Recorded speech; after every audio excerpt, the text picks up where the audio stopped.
Cette constitution dont tout le monde parle, ceux qui l'ont votée, s'ils sont honnêtes, ils ne l'avaient jamais lue. La constitution des belligérants doit laisser de la place à la constitution des citoyens. C'est une guerre de politiciens qui ont organisé un État gâteau contre les peuples congolais qui veut, à travers le président Tshisekedi, récupérer son pouvoir constitutionnel. Souvenez-vous, à Kinshasa, ici, on disait, même un chien pouvait nous diriger, mais au moins que Mobutu parte. Quand on est un peuple, on affronte. On dit non, ça ne doit pas continuer. On est esclaves. On est des esclaves sur notre territoire. On va dire ça. Non, mais je l'ai dit. Nous sommes des esclaves aujourd'hui sur ces territoires. Donc, monsieur avait raison de dire que nous vivons dans une prison à ciel ouvert. Mais oui. Vous qui parlez de la paix c'est quoi quand vous avez 15 millions de personnes, d'entre vous qu'on tue comme on nous tue, en ce moment pendant que nous parlons ici. Non, il y a quelques mois, on a même largué des bombes dans un camp de réfugiés. Ça ne vous dit rien. Ça ne vous dit rien. Et je vais vous dire simplement que si, à la suite du changement de constitution, comment on va parler de notre pays comme si on parlait d'un pays des autres? Comment on parle des choses qui nous concernent? Et ça, c'est grave. Comment on peut parler des choses qui nous concernent, nous, Congolais? On en parle avec légèreté, on en parle comme si c'est des histoires des autres. Et l'exemple, c'est comme vous dites, il n'y a que 4 territoires. Comme si 4 territoires, c'est rien. Mais les 4 territoires, sont-ils occupés par des Congolais? À 100%? Pour que je sois modeste. Même si il y a 50% des Congolais, mais les autres là sont venus chercher quoi chez les Congolais? Vous êtes allés chez eux. Mais alors pourquoi on se plaint? Si on est content d'un État gâteau, si on est content d'un État où il faut des choses comme ça, où on se partage... Par rapport à la réalité de notre pays. Alors si c'est cela... Mais disons au président de la République que nous, on est content d'être dans un État gâteau où les gens viennent au gouvernement sans rendre compte à personne, où les gens viennent en sachant que c'est leur tour. Si c'est ça, nous on laisse. Si on nous dit que c'est ça qu'on veut, que les Congolais veulent, mais dès cet instant, on abandonne. Vous voulez que tous les natifs se retirent dans leur province parce qu'ils ne s'est pas retrouvés, qu'ils créent des milices. Mais c'est ça au moins le Congo, parce que vous allez voir les gens dire partout où les gens ne sont pas au gouvernement, ils ont créé des milices. C'est tout ça justement qui est venu asseoir. Et c'est ça qu'il faut casser. C'est ce qui est venu asseoir les choses où les groupes armés, quelqu'un prend les armes, demain vous négociez avec lui, il entre au gouvernement. Et la Constitution maîtrise ça. Non, un État ne fonctionne pas comme ça. Un État, c'est une réalité. Si vous blaguez, comme on est en train de blaguer avec l'État ici, je vous dis, demain, aujourd'hui déjà nous sommes les esclaves des autres. Nous sommes sous la domination des autres. Ne vous en faites pas, nous mettons des costumes ici, c'est des costumes inutiles. Les gens se moquent de nous. Les gens se moquent des Congolais. On ne pouvait pas trouver aujourd'hui un débat dans ce pays qui nous divise autour de cette constitution. Du nouveau à Kinshasa, PKM Invest Shop, distributeur des produits électroniques grand public et du prêt-à-porter. Retrouvez les meilleures offres et promos des smartphones, laptops, accessoires et du prêt-à-porter à des prix inédits. Nos adresses: commune d'Engaliema, avenue Colonel Mongiba, numéro 3, quartier Bassoko, référence rond-point magasin Kintambo, à côté de la station Total. Limité 7e rue résidentielle, place commerciale, voire l'immeuble à l'Italia. Pour tout contact, appelez au 0425 016 33 65. PKM, c'est la qualité. PKM, c'est la différence. PKM, c'est la satisfaction.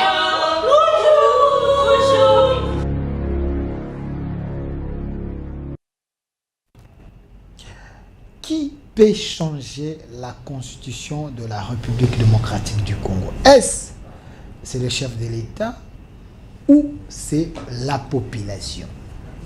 Les opposants pensent que Tshisekedi devient un dictateur. Fayulu dit il joue avec les faits comme un gamin. Et d'autres opposants pensent que Tshisekedi veut rester au pouvoir, veut manipuler la population. Est-ce la population congolaise? Elle est derrière Félix-Antoine Tshombo Tshisekedi pour changer cette constitution entre guillemets, une constitution étrangère ou une constitution de belligérant. Face à toutes ces questions très questionnantes, vous étiez très nombreux. Vous m'avez dit, Delphin, il faut aller les chercher encore. Vous les considérez comme les pionniers du changement de la constitution de la République démocratique du Congo. Il est ici avec nous, M. Dieudonné Kishi. Il est président d'un grand parti politique, Congo Positive, un chercheur. M. Dieudonné, soyez le bienvenu. Merci beaucoup. Merci encore une fois à vous pour l'invitation et à vos téléspectateurs pour la confiance. Alors, quand le public pense que vous êtes parmi, pour ne pas dire le seul, parmi les pionniers du changement de la Constitution, vous avez commencé ces combats, ça fait autant d'années. Aujourd'hui, vous pensez qu'il était temps que les autres puissent rejoindre votre combat? Je pense qu'il était plus que temps. Aujourd'hui, se battre pour le changement de constitution dans notre pays, c'est la priorité des priorités. C'était la priorité des priorités depuis 2012. 12 ans après. Je pourrais même dire depuis 2006. Okay. Juste après la promulgation de cette constitution, qui n'aurait pas dû être notre constitution. Si nous devons rentrer dans l'histoire. Souvenez-vous, dans ce pays, le président Dr Etienne Tshisekedi nous avait dit de ne pas voter cette constitution. Souvenez-vous qu'en 2005, il y a eu un référendum qui n'en était pas un. Souvenez-vous que cette constitution dont tout le monde parle, ceux qui l'ont votée, s'ils sont honnêtes, ils ne l'avaient jamais lu. Ils ne l'avaient jamais lu. Vous êtes sûr de vos propos? Mais je vous dis, parce que je ne le dis pas au hasard, vous m'avez présenté comme un chercheur, je focalise mes recherches sur la constitution de notre pays en tant que doctorant en sciences politiques. Et donc, je mène des enquêtes. Mes équipes reviennent des enquêtes sur terrain dans 26 provinces. 26 provinces. Bientôt, je vais rendre public... les résultats de cette enquête. Mais déjà en 2013, 2012-2013, avec un journaliste de Lubumbashi, que je vais nommer ici, M. Claudel Chikamba, il est vivant, on a fait la même enquête. Les Congolais ne connaissaient pas cette constitution. Les Congolais ne connaissent pas cette constitution. Vous savez qu'il y a même des dispositions au sein de cette constitution qui parlent de la promotion de nos langues, qui parle même de la traduction de cette constitution, devrait être même traduite dans les langues nationales pour permettre aux Congolais d'en connaître les tenants et les aboutissants. Il était prévu de vulgariser cette constitution dans plusieurs langues nationales pour permettre aux Congolais de s'approprier cette constitution. Vous vous rendrez compte que ces débats ne deviennent débat que quand les chefs de l'État, hier c'était le président Kabila, aujourd'hui c'est le président Tshisekedi, donc lorsque le président de la République se prononce sur la nécessité, et il y a nécessité de réviser ou de changer, c'est alors que les gens se réveillent. C'est alors que les gens se réveillent, parfois comme des gens qui se réveillent du sommeil. Mais quand on parlait, les gens... Vous voyez des gens qui prennent des positions tout à fait politiciennes. Vous voyez des gens qui prennent des positions, des choses dont ils ne connaissent rien du tout. Non, il ne faut pas dire ça. Non, je vous dis la vérité, il y a beaucoup de gens... Les gens qui sont en train de se manifester, c'est des têtes bien faites de la République. Les politiciens des renom du Congo, il ne faut pas dire qu'ils ne connaissent pas. Mon cher Delphin, je vais vous dire, quand on est politicien, ça ne veut pas dire qu'on connaît tout. Je suis désolé. Or, malheureusement, dans notre pays, beaucoup de politiciens, même ceux qui ne lisent plus, Qui ne lisent plus. Oui. Il y a beaucoup qui ne lisent plus. Quand vous les recevez ici sur votre plateau, commencez par leur poser la question, les derniers livres qu'il a lus en sciences politiques, parce qu'il fait la politique. Les derniers livres qu'il a lus, c'est lesquels? Ils sont obligés de lire les livres. Il faut s'actualiser. Okay. La science est dynamique, même la science constitutionnelle, la science politique elle-même. Aujourd'hui, les débats est à quel niveau? Aujourd'hui, l'État aujourd'hui, c'est à quel niveau? Les pouvoirs aujourd'hui, comment on les conçoit? Comment on l'appréhende aujourd'hui? Parce que tel qu'on l'appréhendait hier, avec les Georges Burdeau, avec les autres, ce n'est plus comme on peut appréhender l'État aujourd'hui. À l'ère du numérique, à l'ère de l'intelligence artificielle, et tout ça. Donc, ces débats, je crois qu'il y a beaucoup de gens qui y prennent part, mais qui y laissent aussi des plumes. Parce qu'après, quand ils prennent parole, vous comprenez que pour la plupart, c'est des positions tout à fait politiciennes. Des positions sans les fonds. Sans fond, et puis populistes, propagandistes. Et c'est ça. Mais c'est ce que vous pensez, mais ce n'est pas ce que l'opinion également pense, parce qu'ils sont leaders d'opinion. Ce n'est pas non plus un débat de l'opinion. Non plus. Mais parce que je vous dis au départ que la plupart de ceux qui ont voté cette constitution ne l'avaient même pas lu. Voilà. À partir de quel moment ça devient le débat de l'opinion? Ça, c'est ce que vous pensez. Si aujourd'hui nous avons les institutions... Non, pas ce que je pense. Pas ce que je pense, mais nous avons mené des enquêtes. Mais les enquêtes, nous avons fait des sondages. Les enquêtes, selon vous. Il faut également tester ces enquêtes, si ces enquêtes sont crédibles. C'est lui qui veut contredire ces enquêtes. Avant la fin du mois de décembre, nous allons faire une conférence de presse pour présenter les résultats. C'est lui qui veut contredire ces enquêtes-là, ces sondages et tout ce que nous avons fait comme enquête sur terrain. Il n'a qu'à faire la même chose et puis venir nous contredire. Voilà. Mais je peux vous assurer que beaucoup de gens, même de ceux qui parlent de la Constitution ici, beaucoup ne l'ont jamais lu. Est-ce qu'en 2005, il n'y avait pas la vulgarisation? Beaucoup sont en train de répéter des choses qu'on leur a dites. Vous pensez qu'ils sont... Beaucoup répètent, comme des perroquets? Beaucoup sont en train de répéter les choses qu'on leur a dites ou les choses qu'ils ont entendues. Et trop peu parlent des choses qui relèvent de réflexions profondes autour de la Constitution. Ce que vous êtes en train de dire risque d'être qualifié dans l'opinion comme l'injure contre l'homme, l'élite du Congo, parce que les gens qui ont rédigé cette constitution, les gens qui ont pris part, ils étaient dans les universités, ils ont fait des conférences, je peux même vous chercher certaines images, ils étaient en contact avec la population, et il y avait le référendum, les Congolais se sont appropriés cette constitution en votant oui, et c'était passé au Sénat, au Parlement. Il ne faut pas Mais dire... bien avant, vous prenez l'histoire au milieu. Tout ce que vous dites ici, vous êtes en train de le dire en prenant l'histoire au milieu. L'histoire n'a pas commencé avec les référendums. L'histoire de cette constitution n'a pas commencé avec les référendums. L'histoire a commencé avec la guerre de 97, 96, 97. Quand Mouzé prend les armes. L'entrée de l'AFDEL. L'entrée de l'AFDEL. Mouzé prend les armes.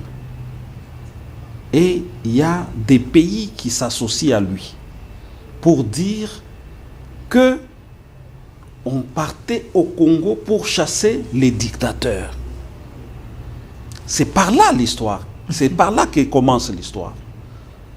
Et quand on finit de chasser, enfin, quand ils arrivent, Mouzé et tous ceux qui l'accompagnaient, quand ils arrivent, encore une fois, le docteur Etienne Tshisekedi leur dit, Mouzé, écoutez, prenez de l'argent, demandez une facture à ceux qui vous ont accompagnés et donnez-leur de l'argent qu'ils rentrent chez eux.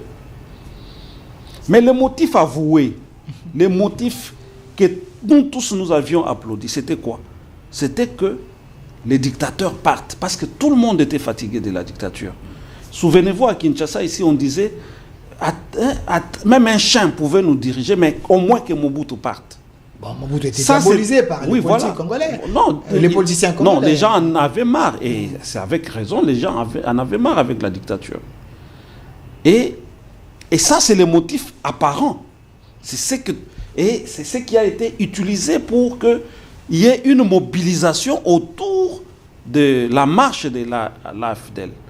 Maintenant, quand le dictateur est parti, le 17 mai 1997, quand il est parti, qu'est-ce qui s'est passé? Ceux qui ont accompagné Mouzé, ils sont rentrés? Ils ne sont pas rentrés. Et même lorsque Mouzé se réveille pour dire l'AFDEL, tout ça, c'est un conglomérat, tout ça là. C'est pas.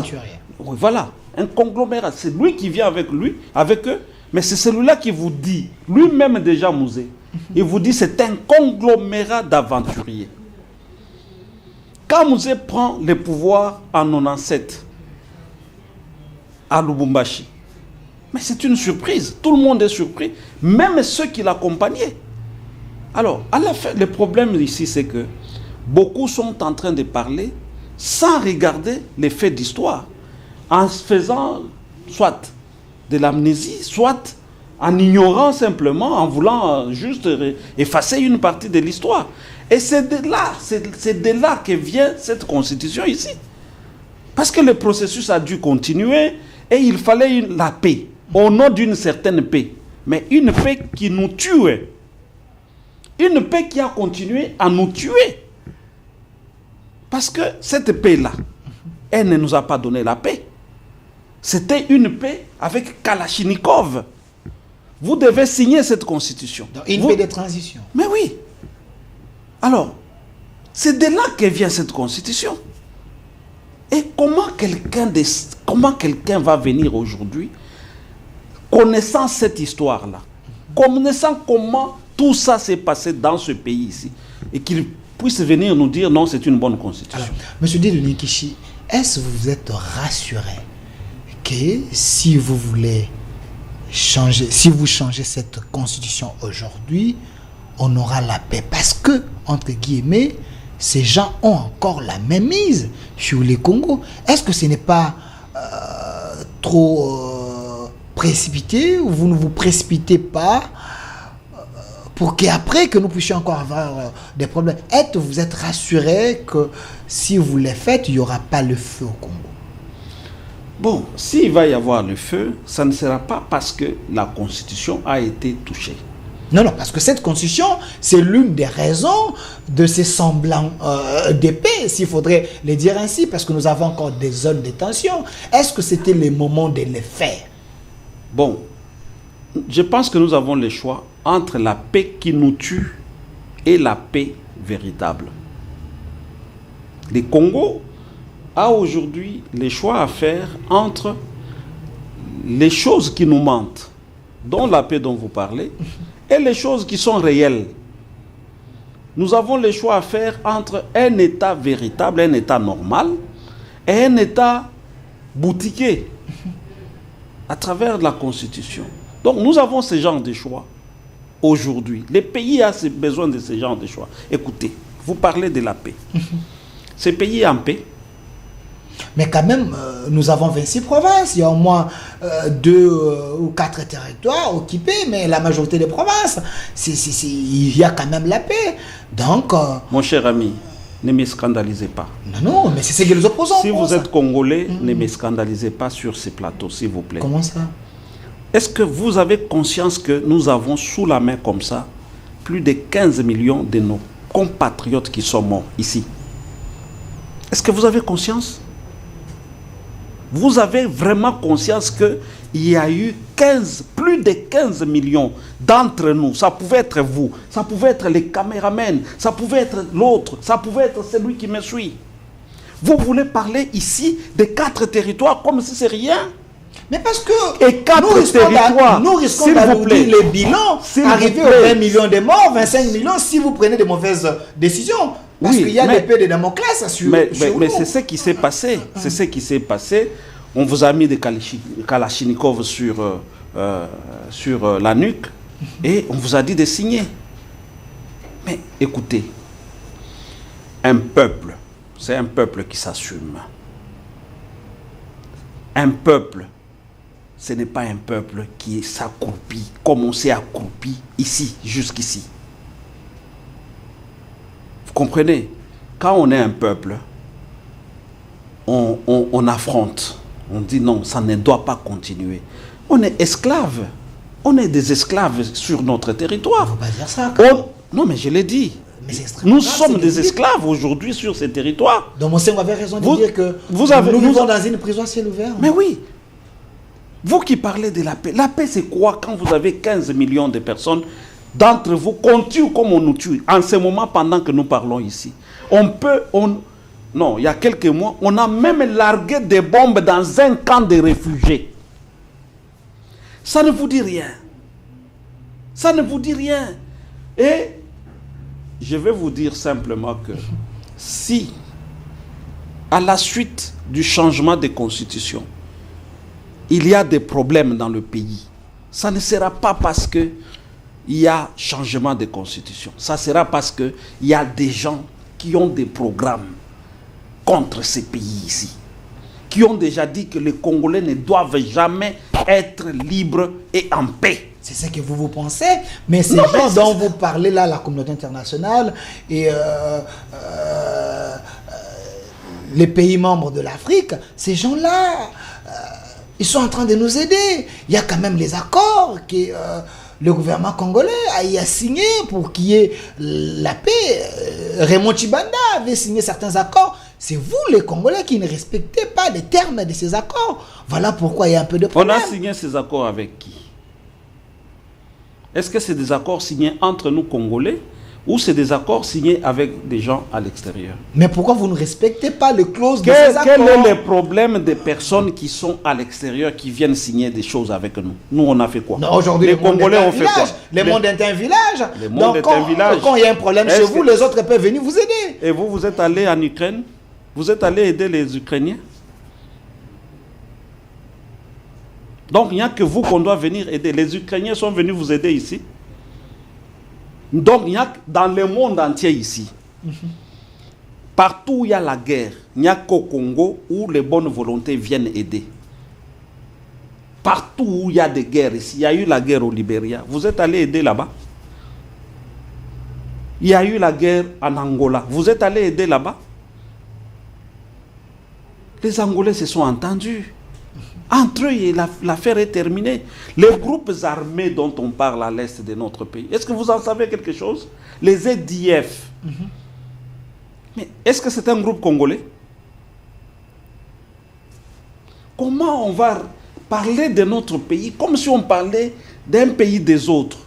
Comment on parle des choses qui nous concernent? Et ça, c'est grave. Comment on peut parler des choses qui nous concernent, nous, Congolais? On en parle avec légèreté, on en parle comme si c'est des histoires des autres. Et l'exemple, c'est comme vous dites, il n'y a que 4 territoires. Comme si 4 territoires, c'est rien. Mais les 4 territoires, sont-ils occupés par des Congolais? À 100%? Pour que je sois modeste. Même si il y a 50% des Congolais. Mais les autres, là, sont venus chercher quoi chez les Congolais? Vous êtes allé chez eux? Monsieur dit de Ninkishi, sur le plan politique, on négocie quand on est en position de force.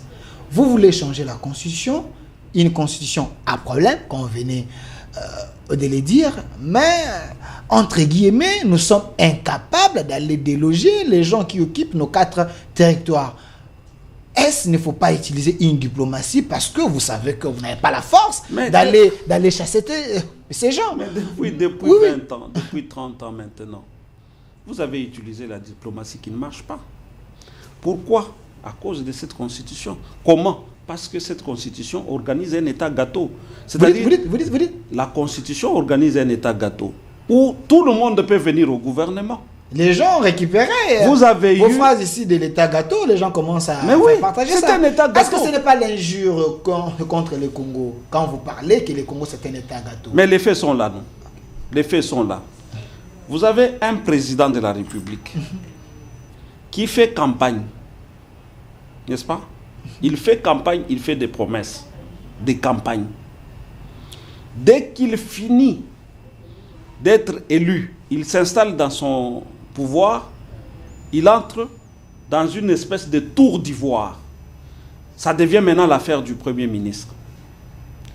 Le Premier ministre qui constitue un gouvernement dont il n'a aucune maîtrise. Parce que les hommes qu'il appelle au gouvernement ne sont pas les hommes de son choix. Ce ne sont pas les hommes de son choix. Monsieur Dieudonné Keshi. Mais je vous dis, vous risquez de scandaliser mais je ne scandalise personne. Vous ne vivez pas ça. Les gens qui sont au gouvernement là-bas, ce sont les choix de Mama Soumino. Mais on lui envoie les listes par les politiques parce qu'elle est dans les secrets. Bon, en ce moment-là, vous êtes Premier ministre ou pas? Le Premier ministre appelle les gens de son choix. C'est ce qu'on appelle Premier ministre. Les mots ont leur sens. On ne va pas vous envoyer des listes à gauche, à droite. Chacun envoie ses listes. Et vous constituez une liste définitive. Vous dites que vous êtes Premier ministre. Vous avez un exemple d'un pays où le Premier ministre appelle les gens de son choix? Mais oui. Ça s'est fait toujours comme ça? Mais oui. Par exemple? En France, en Afrique ici. Sonko n'a pas fait son gouvernement. Ah oui. Au Sénégal? Au Sénégal. Ce sont des partis, tout le monde qui lui a envoyé des listes. Ok. Et après ça, vous allez dire non, c'est quoi? Mais c'est ça l'état gâteau. Non, mais ces gens, quand ils arrivent maintenant, toi, c'est tel qui t'a envoyé, tel regroupement, tel parti m'a envoyé. Mais ils répondent de qui? Il y a même un ministre qui avait informé le président de la République. Au gouvernement, on nous a dit de ne pas travailler. Vous dites? Vous n'avez pas suivi ça? Un ministre qui a informé le président de la République avant la rupture du FCC Cash, qu'on nous a dit de ne pas travailler. Par l'autorité morale. Et le ministre, quand il arrive au gouvernement, il doit rendre compte à l'autorité morale. Sans quoi, il part du gouvernement. Mais M. Nkishi, le Premier ministre, même s'il doit chasser un ministre pour le remplacer, on s'adresse à qui? À l'autorité morale. Qui change les noms. Qui change de nom. Donc, que l'autorité morale vous donne quelqu'un de calibré ou quelqu'un qui n'a aucune compétence. Ce n'est pas un problème. C'est comme ça qu'aujourd'hui, vous avez au gouvernement des ministres qui n'en sont pas un. Non, mais c'est des mécanismes pour éviter les frustrations des uns et des autres. Donc, dans les autres pays où les choses... Donc, vous voulez me dire que dans les autres pays où les choses ne marchent pas comme ça marche chez nous, ils ne sont pas bien. Bon, il ne faut pas comparer le Congo avec le Sénégal, mais avec la Côte d'Ivoire, parce que le président Kamere, avant même le gouvernement, il avait dit... S'il vous plaît, le président Kamere, avant le gouvernement... Donnez-moi une seconde, s'il vous plaît. Les problèmes des Congolais et du Congo ici, nous aimons beaucoup les choses qui nous trompent. Les choses qui nous trompent, les vérités qui nous mentent. Il y a quelqu'un, j'ai oublié son nom, c'est un jeune très intelligent de Bukavu, je le salue, qui a écrit ces vérités qui nous mentent. Il faut lire ces livres-là. C'est là où vous voyez une histoire comme la Constitution ici. Elle nous ment, mais les gens, non, c'est une bonne Constitution. Constitution, ne touchez pas à ma Constitution. C'est ta Constitution, ça. Je vous oppose un argument. Il y a un homme plus expérimenté que vous, invertébré dans la politique, M. Vital Kamerhe. Avant le gouvernement, il avait dit, il ne faut pas faire... un gouvernement minime, parce que le Congo est grand, il faut faire un gouvernement un peu élargi pour que les gens se retrouvent. Il ne faut pas comparer le Congo avec le petit pays. Donc voilà pourquoi les histoires de quotas, il faut respecter pour éviter les frustrations.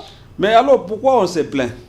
Si on est content d'un État gâteau, si on est content d'un État où il faut des choses comme ça, où on se partage... Par rapport à la réalité de notre pays. Alors si c'est cela, mais disons au président de la République que nous, on est content d'être dans un État gâteau, où les gens viennent au gouvernement sans rendre compte à personne, où les gens viennent en sachant que c'est leur tour.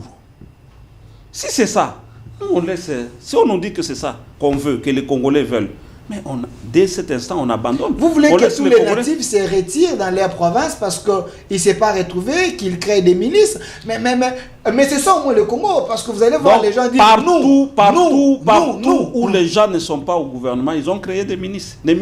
C'est tout ça justement qui est venu asseoir. Et c'est ça qu'il faut casser. C'est ce qui est venu asseoir les choses où les groupes armés, quelqu'un prend les armes, demain vous négociez avec lui, il entre au gouvernement. Et la Constitution maîtrise ça. Non, un État ne fonctionne pas comme ça. Un État, c'est une réalité. si vous blaguez, comme on est en train de blaguer avec l'État ici, je vous dis, demain, aujourd'hui déjà nous sommes les esclaves des autres. Nous sommes sous la domination des autres. Ne vous en faites pas. Nous mettons des costumes ici, c'est des costumes inutiles. Les gens se moquent de nous. Les gens se moquent des Congolais. On ne pouvait pas trouver aujourd'hui un débat dans ce pays qui nous divise autour de cette constitution.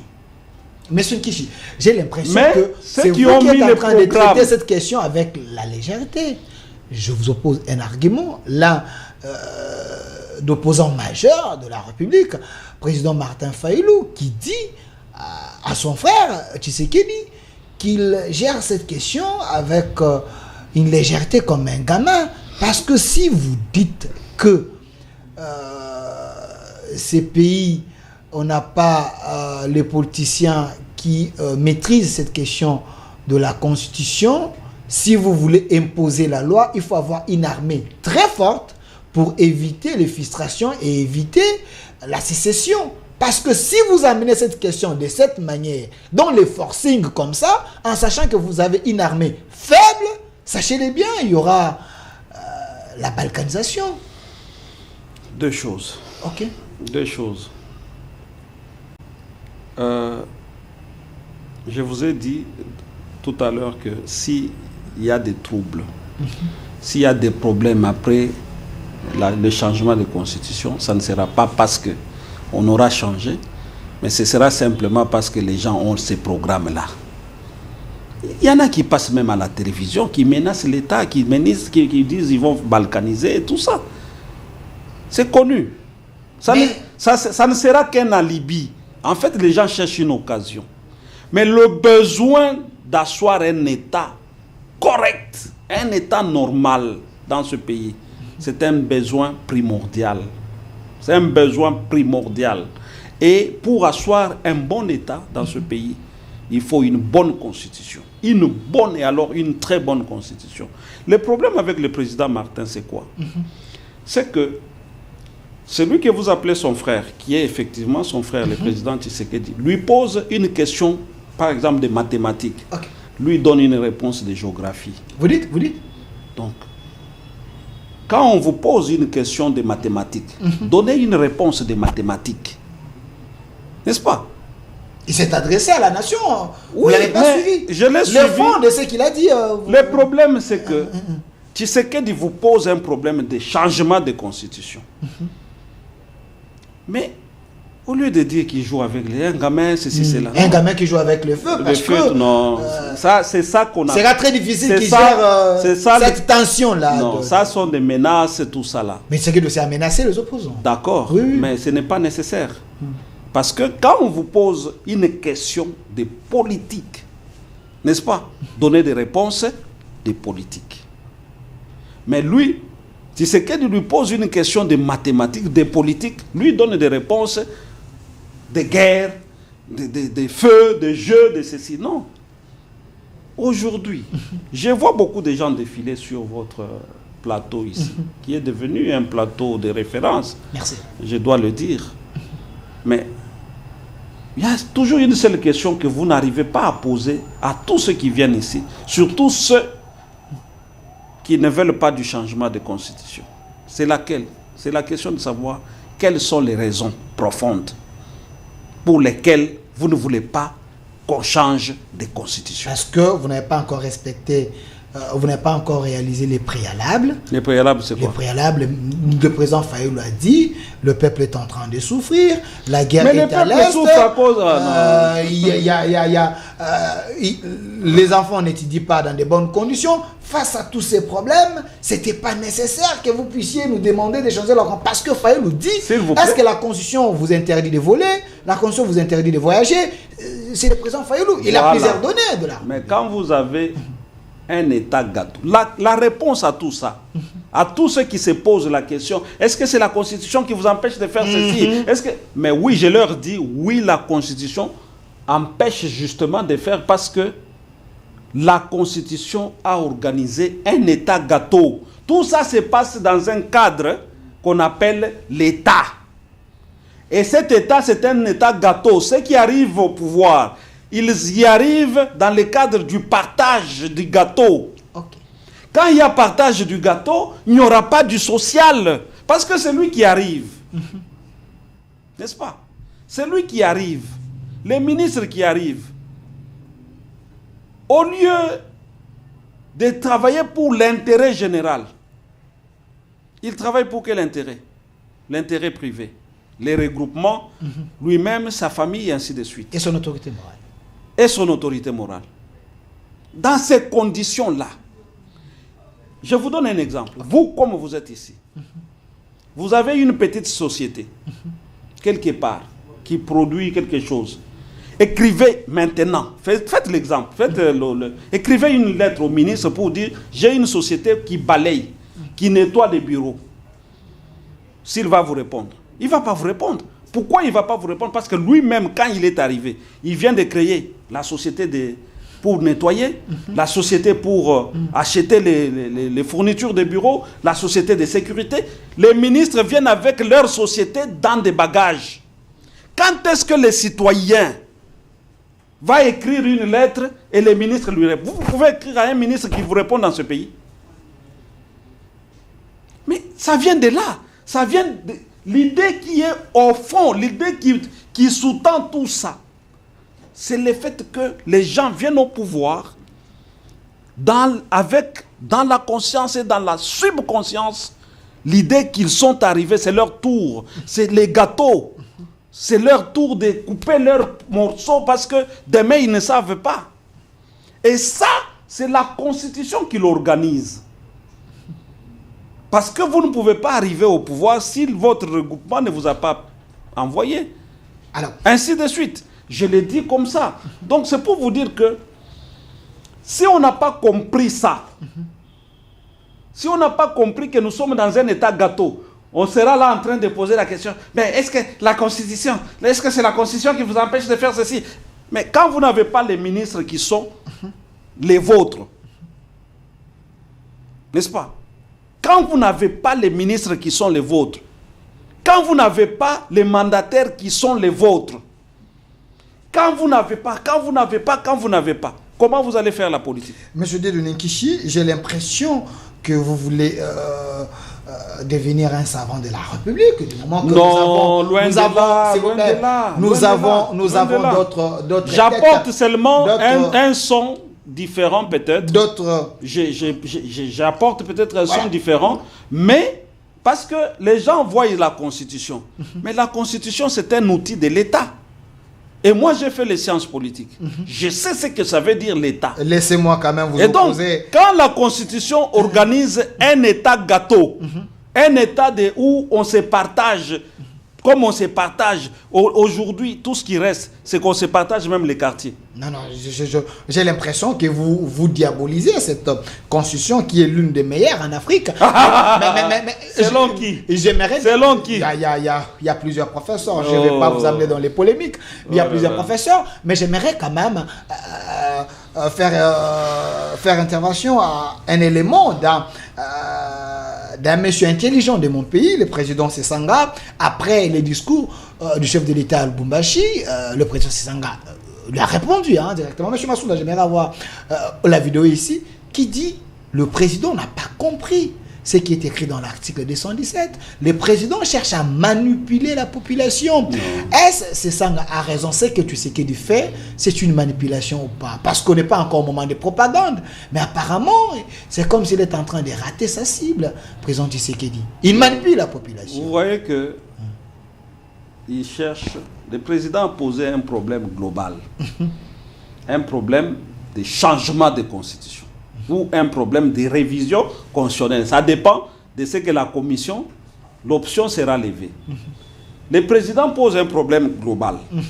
C'est pourquoi je dis, quand on vous pose une question de mathématiques, donnez des réponses de mathématiques. Vous pensez que la réponse de Sesanga, ce n'est pas une réponse de thématique Pas du tout. Il est à côté. La mathématique. Il est à côté parce que le président pose un problème global. Lui s'en tient à un élément. Dans la Constitution, il n'y a pas que l'article 217 qui pose problème. Vous dites? dans la Constitution. Il n'y a pas que l'article 217 qui pose problème. Il y a autant d'articles? Il y a beaucoup d'autres. Je vous ai donné ici l'exemple de constituer le gouvernement. Ce sont des problèmes. Nous avons connu le cas du Premier ministre Ilunga Ilunkamba, qui n'était pas dans la peau du président de la République, enfin, qui n'était pas dans la vision du président de la République. Vous avez vu le tiraillement, c'est organisé par quoi? Par la Constitution. Donc il est là qui pour aller voir la bénédiction. C'est pour vous dire ici que tous ces frères ici, ils sont à côté de la vérité. Selon vous? Et ils ne veulent pas dire la vérité. Comment ça? Ils ne veulent pas. Donc ils s'attachent maintenant, tous, quand vous les suivez tous, tous ceux qui ont parlé après le président, ils ne répondent pas à la question du changement. Ils ne disent pas au président pourquoi il ne doit pas changer. Parce qu'il n'y a pas la nécessité, c'est ça qu'on l'a dit. Il n'y a pas la nécessité de changer cette constitution.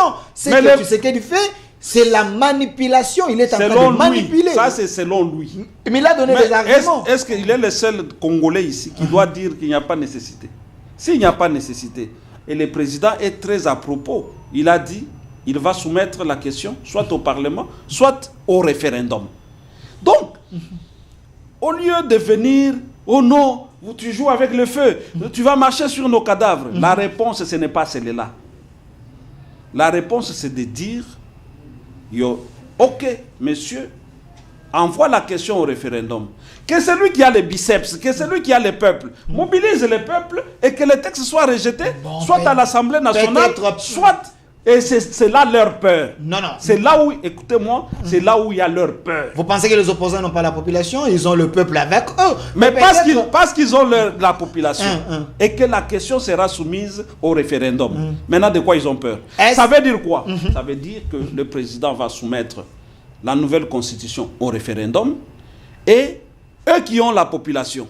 Parce que le président Martin a dit, lui et la population. Mais ils vont rejeter et l'affaire sera close. Rejeter en votant non. Alors, et vous voyez que il n'y a même pas besoin de menacer l'État pour dire on va balkaniser parce que il y aura la guerre, il y aura ceci. Parce que eux, ils ont la population. Et quand la question sera soumise au référendum, elle sera rejetée.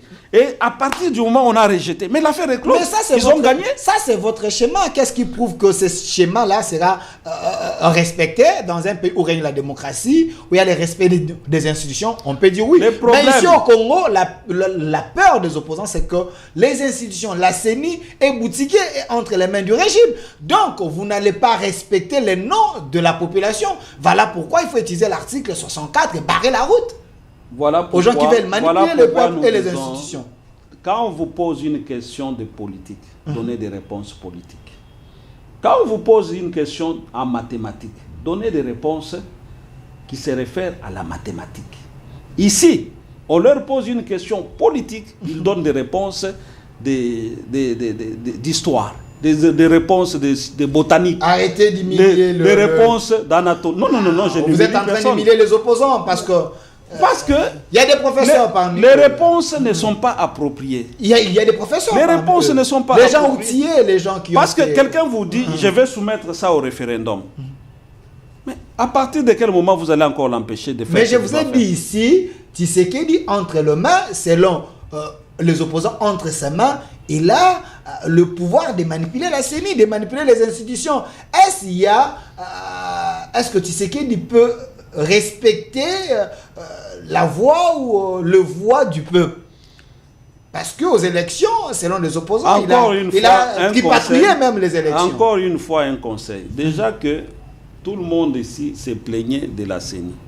Tout le monde se plaint des modes de désignation des membres de la Cour constitutionnelle. Comment on va corriger toutes ces choses si on ne touche pas à la Constitution? Comment? Vous voyez? Donc, c'est pour simplement dire que si nos frères ici, ils aimaient le Congo, la seule attitude qu'ils allaient avoir, c'est de dire, président, nous t'appuyons dans ton processus de changement de constitution ou de révision de constitution, ça dépend de l'option, mais vous n'allez pas le faire seul. Nous sommes là. Nous serons là. vous allez mettre en place une commission. Que dans la commission-là, nous soyons là. Et qu'ils viennent exprimer leurs idées là-bas. Mais le problème qu'il y a ici, c'est quoi? C'est que tous ces frères ici, ils veulent se substituer à la population congolaise. Ils ne veulent même pas laisser l'option d'un référendum pour la population. Non, ils veulent barrer la route aux gens du pouvoir qui tient à tout prix piétiner les lois de la République. Mais parce que vous dites que ces opposants doivent demander au président d'être dans l'équipe pour. Mais monsieur Rassouna, donnez-moi l'étude de monsieur Claudel Lubaya, l'un des têtes bien faites de la République. Il a tweeté, l'homme qui parlait de pacte républicain, il a tweeté en disant, j'aimerais bien voir ces tweets ici, monsieur Massounda, qui dit les problèmes du Congo. C'est Félix Claudel Lubaya qui dit les Congos, voilà. L'autre tweet là où il a parlé dit Tshisekedi ne mérite plus de diriger les Congos. Il s'est disqualifié lui-même. Il faut le mettre à côté, Claudel Lubaya, de tweets là. C'est son point de vue.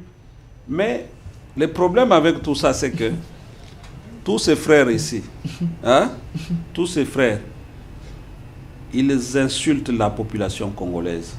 Parce que quand lui dit ça, mais il n'y a pas 6 mois, non, il n'y a pas une année. Okay. 73% des Congolais ont voté le président Tshisekedi. Alors comment lui seul va sortir pour dire, vous, ce que vous avez fait, j'ignore, c'est rien. Mon point de vue, Tshisekedi doit partir. Non, Tshisekedi s'est disqualifié, selon lui, c'est disqualifié. Et c'est lui, la machine pour calculer la disqualification. C'est lui. Vous voyez la prétention. Vous voyez la prétention, les niveaux de prétention. C'est pourquoi je vous dis. C'est un homme éclairé, Claude. Oui, on peut être éclairé, mais dans la prétention. Vous dites On peut être éclairé dans la prétention. Ok. Le problème de tous ces frères ici, c'est qu'ils sont dans la prétention. Ils veulent se substituer à la population congolaise. Et ça, ce n'est pas normal. S'ils sont des vrais démocrates, mais qu'on aille au référendum. Voilà l'attitude dans ce débat ici.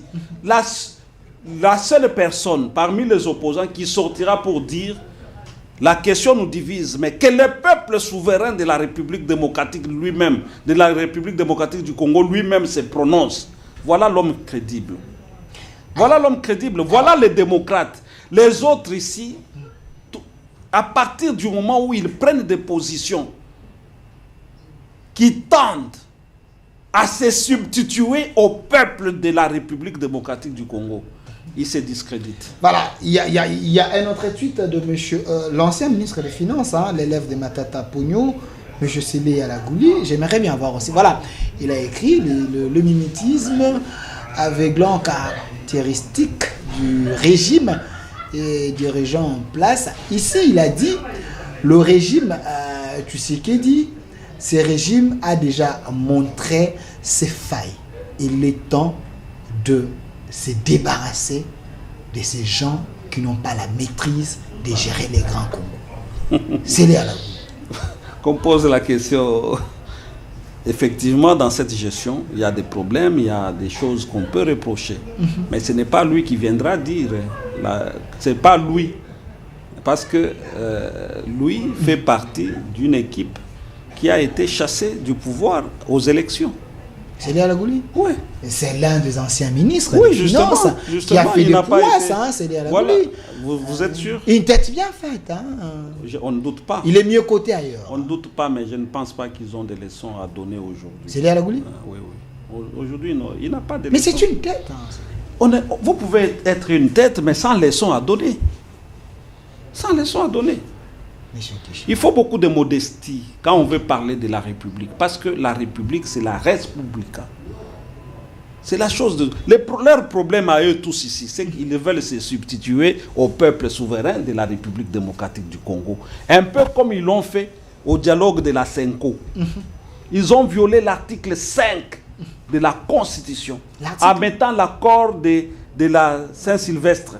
C'était une violation. Mais c'est une violation de l'article 5. Qui les avait envoyés là-bas? Mais c'est le peuple qui a créé la transition des 2 ans. Oui, mais est-ce que c'est le peuple qui bénéficie du pouvoir? Est-ce que c'est le peuple qui les avait envoyés là-bas?